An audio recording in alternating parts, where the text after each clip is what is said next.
In a small, sun-drenched village nestled beside a sparkling blue sea, lived a young woman named Alara. Alara possessed a heart full of dreams and a spirit yearning for adventure beyond the familiar shores. One day, an old mariner arrived, his face etched with the stories of distant lands. He spoke of bustling cities, hidden treasures, and the endless possibilities that lay beyond the horizon. Alara listened, her heart ablaze with newfound courage. Inspired, Alara decided to embark on her own adventure. She bid farewell to her family and friends, promising to return one day with tales of her own. Her journey took her through dense forests, across towering mountains, and over vast deserts. She encountered kind strangers who offered help and guidance, and faced daunting challenges that tested her strength and resilience. Along the way, Alara discovered hidden talents within herself. She learned to read ancient maps, decipher cryptic messages, and even defend herself against danger with newfound courage and skill. Finally, after many trials, Alara reached her destination, a legendary city said to hold the key to unlocking her greatest potential. She entered the city, ready to face whatever challenges lay ahead. The end. Alara's story became a beacon of hope, reminding everyone that with courage, determination, and an open heart, anything is possible. And so, the village by the sea continued to dream, inspired by the young woman who dared to chase her own horizon. In the quaint coastal town of Port Blossom, nestled beside a towering lighthouse, lived a solitary composer named Arthur. His days were filled with the rhythmic crashing of waves and the haunting cries of seagulls, sounds he meticulously transcribed into melodies. One stormy evening, a fierce gale swept through Port Blossom. As Arthur battled the elements to secure his windows, he saw a small sailboat tossed about in the raging sea. A young woman clung desperately to the mast. Driven by a surge of bravery, Arthur raced towards the lighthouse, determined to activate its powerful beam. He knew it was the only chance to guide the distressed sailor to safety.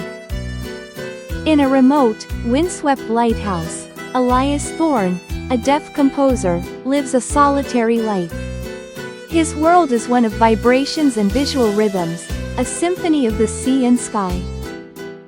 Inside, Elias meticulously works on his compositions, feeling the music through vibrations on a specially designed soundboard.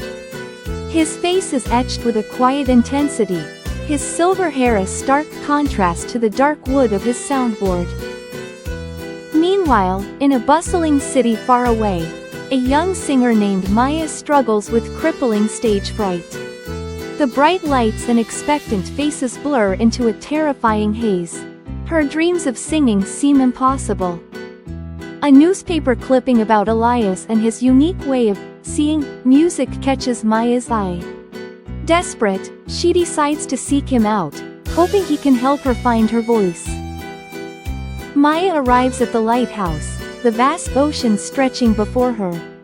The imposing structure seems to echo Elias's solitude. She takes a deep breath and knocks on the heavy wooden door.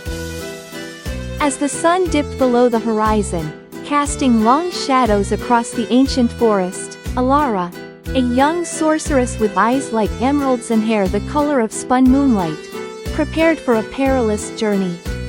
Her quest: to retrieve the orb of Athelred, a relic of immense power, stolen by the Shadow Lord Malcor. Malcor's fortress, a jagged spire of obsidian, loomed in the distance, a testament to his dark power. She traveled for days, facing monstrous spiders and overcoming treacherous traps. Finally, she reached the fortress gates, guarded by two hulking ogres. "Halt, sorceress," one bellowed, brandishing a massive club. The waves crashed relentlessly against the weathered stone of the Northwood Lighthouse. Inside, Arthur Penshaw, a man weathered by time and silence, meticulously cleaned a series of intricate brass instruments. Arthur wasn't a lighthouse keeper by trade, but by circumstance. Once a celebrated film composer, a rare degenerative condition had stolen his hearing years ago, shattering his career and driving him into self-imposed exile. He now lived amongst the seabirds and the crashing waves. One fog-shrouded morning, a small, battered fishing boat was spotted adrift. Arthur, using his keen senses, guided the fishermen to safety. On board was Clara, a bright, young woman with haunted eyes. She was a gifted singer preparing for a national competition, but the pressure had become unbearable. Stage fright threatened to paralyze her. Arthur, initially gruff, allowed Clara to stay in the lighthouse. He noticed her fidgeting and nervous humming.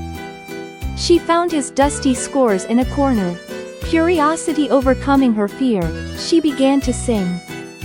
Arthur observed her intently, noting the tension in her shoulders and lack of confidence.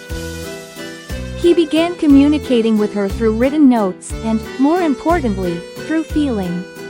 He placed her hands on the resonant wood of the lighthouse structure as the wind howled, teaching her to feel the wind's energy, its rhythm. He showed her how the crashing waves created a complex percussion symphony, each crash different, each wave unique. He had her touch the vibrations of the turning lighthouse lamp mechanism, equating the precise intervals to musical timing. Arthur wasn't just teaching her about sound, he was teaching her about energy, emotion, and the physical manifestation of music. He began crafting a new piece for her, designed not for singing, but for complete embodiment. He sketched the melody's flow on a chalkboard, emphasizing its visual form. He guided her to envision colors, textures, and movements matching each musical section, teaching her to see the song. The day of the competition arrived. Clara, still nervous, almost backed out. Arthur, understanding her fear, handed her a smooth, wave-worn stone he had found on the beach. He'd shown her its energy countless times, telling her to hold it and remember everything she learned in the lighthouse. Clara walked onto the stage. As the first notes played, she closed her eyes. She didn't hear the music, she felt it. She saw the lighthouse lamp turning, she felt the crashing waves, she visualized the colors Arthur had shown her. She sang, not with perfection, but with raw emotion, with passion, with the story of the sea, the lighthouse, and the man who had taught her to see music. She didn't win, but her performance resonated with everyone. She sang from her heart, captivating them all. Back at the lighthouse, Arthur watched the competition on a small, static-filled television screen. He couldn't hear the music, but he saw Clara's face, her confidence, her joy. A faint, almost imperceptible smile touched his lips. Clara dedicated her career to bringing music to those who could not hear, developing innovative programs based on Arthur's methods. The Northwood Lighthouse became a sanctuary, where music wasn't just heard, but experienced. Arthur Penshaw, the silent composer, had finally found his voice, not through sound, but through the inspiration he ignited in others.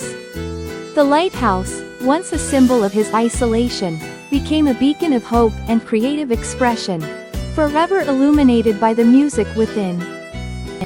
And so, with newfound understanding and compassion, the kingdom of robots and humans began to heal. The robots, once feared and misunderstood, became integral members of society, their unique abilities complementing human strengths. They worked side by side, building a brighter future where technology and humanity coexisted in harmony.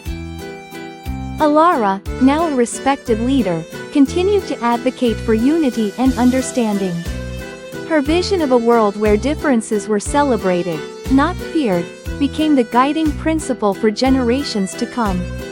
And as the sun set each day, casting long shadows over the interconnected city, Alara knew that the journey was far from over, but the foundation for a better tomorrow had been laid. Visual metaphors of waves and light represent Clara's emotions and Arthur's teaching.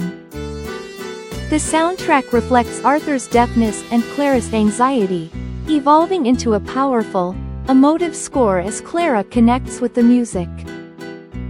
Arthur gently guides Clara's hands, teaching her a new piano chord.